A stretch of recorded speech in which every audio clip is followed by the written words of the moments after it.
వందే శంభుం ఉమాపతిం సురగురుం వందే జగత్కారణం వందే పన్నగభూషణం మృగధరం వందే పశూనాం పతిం వందే సూర్య శశాంక వన్హినయనం వందే ముకుంద ప్రియం వందే భక్తజనాశ్రయం చ వరదం వందే శివం శంకరం. ఓం శ్రీ దుర్గామల్లేశ్వరాభ్యాం నమః. అర్జునం వందే జగదేక వీరం.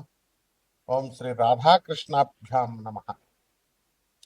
మనకి శనీశ్వర స్వామి అనగానే మనం భయపడతాం.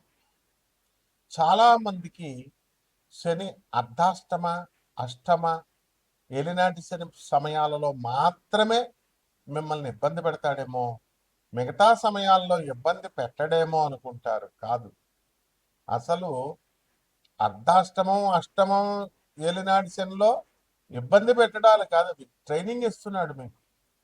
ఇప్పుడు మా బంధువులు వచ్చారండి అని కోళ్ళను కోసేసి, మేకలను కోసేసి, గారెలు వేసేసి భోజనాలు పెడతారు. ఒక జీవిని చంపేస్తున్నాం అనేటటువంటి ఆలోచన మనం మానేస్తాం. వచ్చినటువంటి చుట్టాలకి మనకు పాపం వస్తుంది, మనం ఈ కోళ్ళని మేకలను కోయడం వల్ల అనేటటువంటి స్పృహ లేకుండా తెగిచ్చేసి బంధువులందరికీ కూడా వాళ్ళని సంతోష పెట్టడం కోసం మీరు కోళ్ళని మేకలు విందు భోజనాలు మంచి మందు కిందు పెడతారు. కానీ మీకు ఏ ఏలినాటి శని ప్రభావం వలన, అర్ధాష్టమ శని ప్రభావం వలన, లేకపోతే అష్టమ శని ప్రభావం వలన పెరాలసిస్ వచ్చినా, లేకపోతే పోలీస్ స్టేషన్లో పడినా, కోర్టు కేసుల్లో వచ్చినా ఈ బంధువులు రారు అని చెప్పడమే ఈ ఏలినాటి శని సమయాల్లో ఈ శనీశ్వరుడు మీకు నేర్పించే గుణపాఠం. మీ స్నేహితులతో మీరందరూ కూడా కాలేజీలకు డొమ్మాలు కొట్టి పిల్లల సినిమాలకి, అలాగే చదువుకోండిరా బాబు అని పంపిస్తే గర్ల్ ఫ్రెండ్స్తో తిరగడాలు, ఎక్కడ పడితే అక్కడికి గుళ్ళు గోపురాలు ఈ మధ్యన కొత్త బ్యాచ్లు తయారైనవి, ఇట్లా రకరకాలుగా వెళ్ళేటటువంటి వీళ్ళందరికీ కూడా ఈ స్నేహితులు నీకు అక్కరకు రాదు అని చెప్పడమే శనీశ్వరుడు యొక్క డ్యూటీ ఈ సమయాల్లో.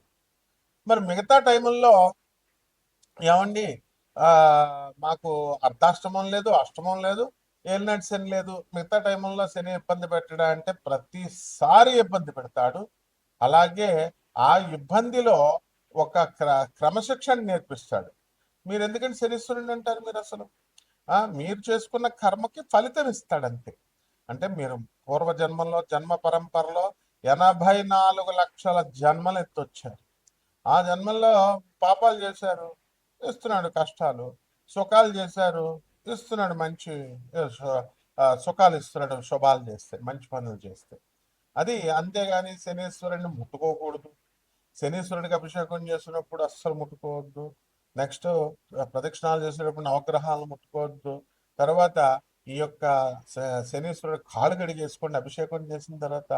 శనీశ్వరుడికి అక్కడ మందపల్లిలో అయితే ఇంకా దారుణంగా స్నానాలు చేసేసి నల్ల గుడ్డలు అక్కడే వదిలేసి, నువ్వు వేసుకొచ్చిన ప్యాంటు షర్టు వదిలేసి వెనక్కి తిరిగి చూడకుండా వెళ్ళిపోవడం. ఎవర్రా మీరు అంత పండితులరా, బోకునా కొడకల్లారా? ఇదిరా మీరు శనీశ్వరుడు గురించి చెప్పేది?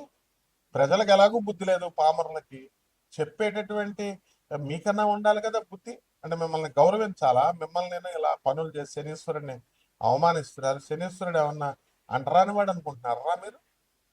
మీరు తప్పులు చేసి, మీరు పోకు పనులు చేసి, మీరు వెధవ పనులు చేసి మీ కర్మలకు పెరాలసిస్ ఇస్తే శనీశ్వరుడు దేవుడు చేయలేదు. ఏంట్రా, దేవాలయాలకు వెళ్ళిపోతే అయిపోద్దా? ఎవడెళ్ళమన్నాడు అసలు దేవాలయాలకు మిమ్మల్ని? దేవాలయాలు ఎందుకు పెట్టారు? మత ఐక్యత కోసం, కుల ఐక్యత కోసం. ఓ పంతులు గారు బతుకుతాడు, బయట ఉన్న చెప్పుల స్టాండ్ వాళ్ళు బతుకుతారు, పూల షాపులు బతుకుతారు. ఇందుకే పెట్టారు మీకు. అంతేగాని దాన్ని పండితుల డ్యూటీ అది చెప్పాలి. అబ్బో, గుడిలోకి వెళ్ళి ప్రదక్షిణాలు చేసేస్తే వైబ్రేషన్స్ వచ్చేస్తాయి, షర్ట్ ఇప్పేసి, మళ్ళీ ఎక్స్ట్రాలు షర్ట్ ఇప్పేసి ప్రదక్షిణాలు. దాన్ని నేను కూడా చెప్పాను.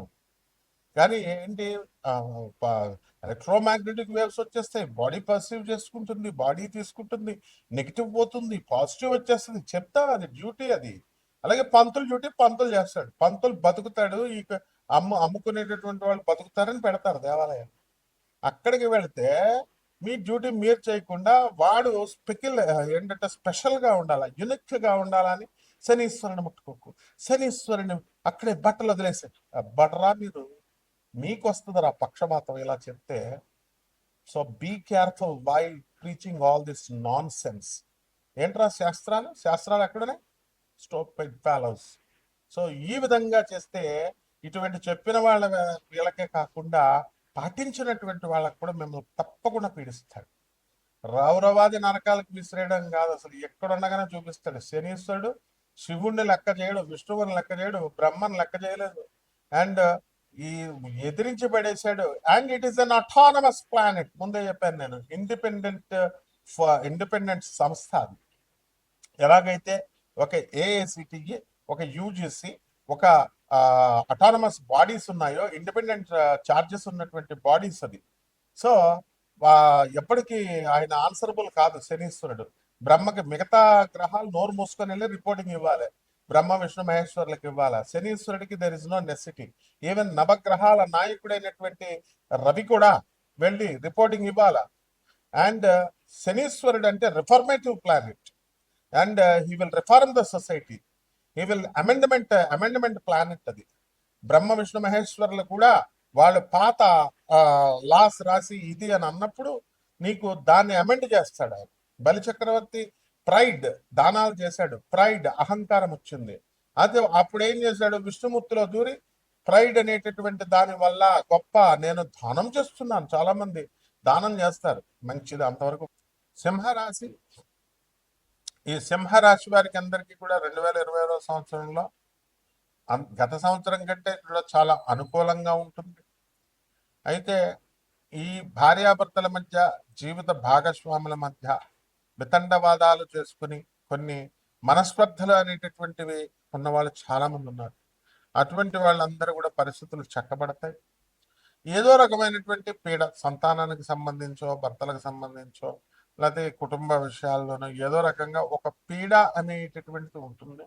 ఉత్సాహభరితంగా ఉండాల్సినటువంటి జీవితం కాస్త నిరుత్సాహంగా, నిరాశజనకంగా వెళ్ళడము అనేటటువంటిది ఒక కలతను మీకు ఇస్తూ ఉంటుంది. కాబట్టి ఇలాంటి విషయాల్లో మీకు గురుబలం అధికంగా ఉండడం వల్ల మీకు కాస్త మిమ్మల్ని ఊరడింపజేసేటటువంటి పరిస్థితులు ఎదురవుతాయి. అటువంటి పర్సన్స్ మీకు దొరకడం అనేటటువంటివి జరుగుతాయి.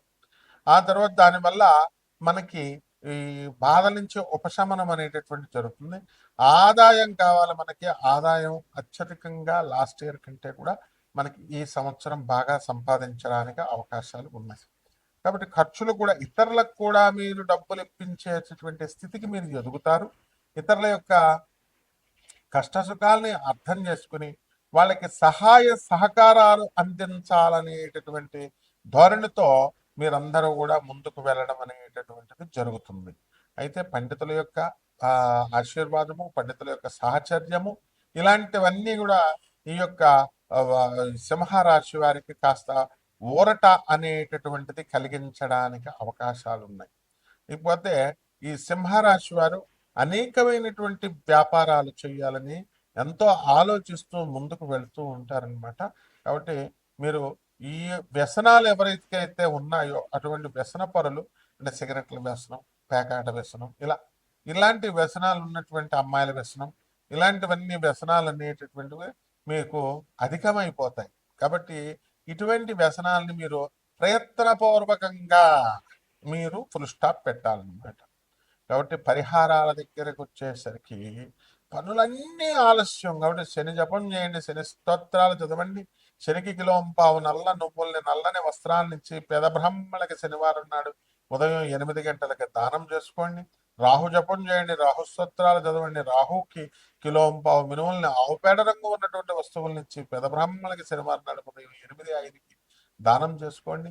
దశమహావిద్యల్లో ఒకటైనటువంటి మనకి ఈ యొక్క మహాకాళి అమ్మవారి యొక్క మంత్రానుష్ఠానాన్ని, మంత్రజపాన్ని, హోమాన్ని మీ ఇళ్లలో చేయించుకోవడం ద్వారా బ్రహ్మాండంగా ఉంటుంది. శుభమస్తు.